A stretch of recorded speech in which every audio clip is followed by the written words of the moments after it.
The year was 2006. I was 11 years old, and the talk of the town was the Phillips Asylum. It was this closed-down asylum, about 30 minutes bike ride outside of town. Being in a pack of middle school boys, we couldn't get enough of it. We couldn't stop talking about it. There was even this webpage, and this was before Google was a thing, devoted to all of the inmates, all of the patients of this asylum. And the star of the show was Shelley Winters. She was apparently a girl that stayed in the asylum.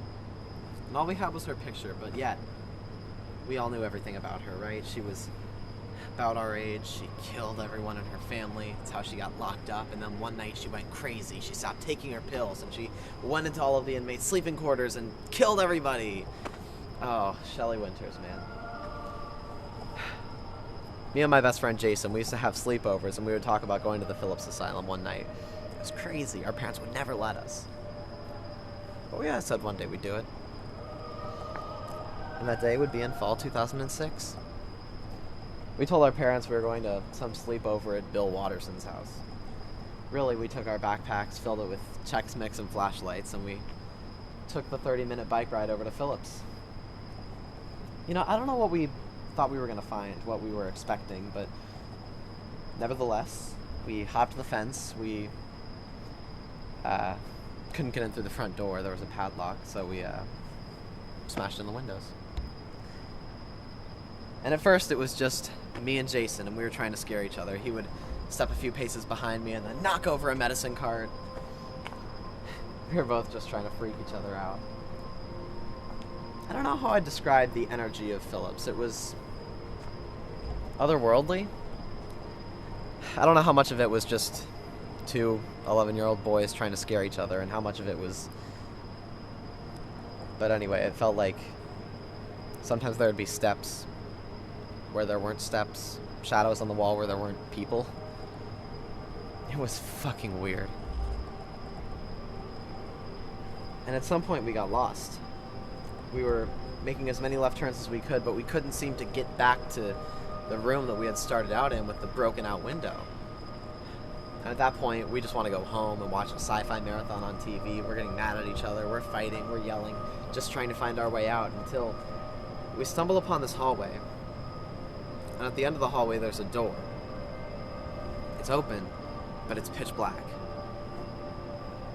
We saw our fair share of horror movies. We knew we shouldn't go in there, right? But we were 11. We thought we could take over the world with our flashlights. So we took a deep breath. We turned on our flashlights.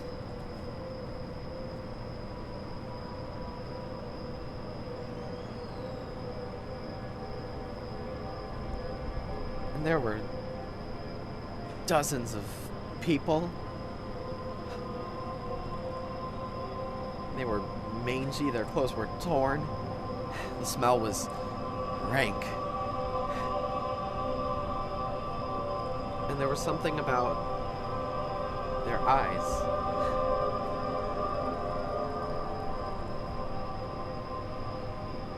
We were terrified. We ran out. We couldn't stop running. We had to get away. We had to escape. All we wanted to do was go home at this point. We're yelling and cursing and crying, and finally, I don't know how. I don't even know how we got lost, but we get back to the room with the broken out window, and we think finally we can escape, we can go free, and Jason runs ahead of me, and he gets out, and I'm so happy. I'm crying, and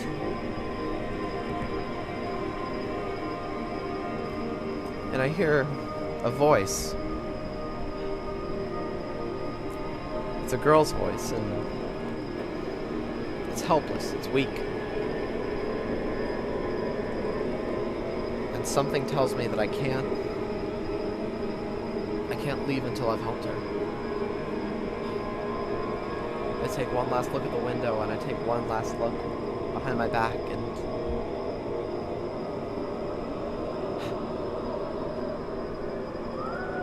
that's just it.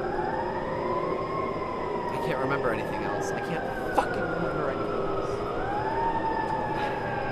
I've spent every single night for the rest of my life thinking about that night.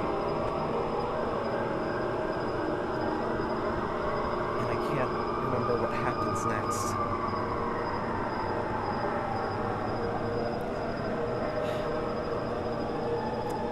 It's been decades since I've talked to Jason, even seen Jason. I don't know where he lives. I don't know where any of those boys went. But something tells me that they all think about Phillips every now and again, too. I wonder if they think of me. I wonder if they think of what we did that night.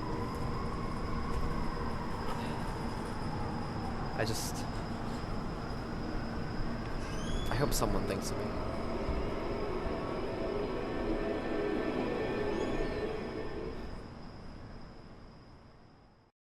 We're the best, so give you all you can manage. Go and hit up our fan page, yeah.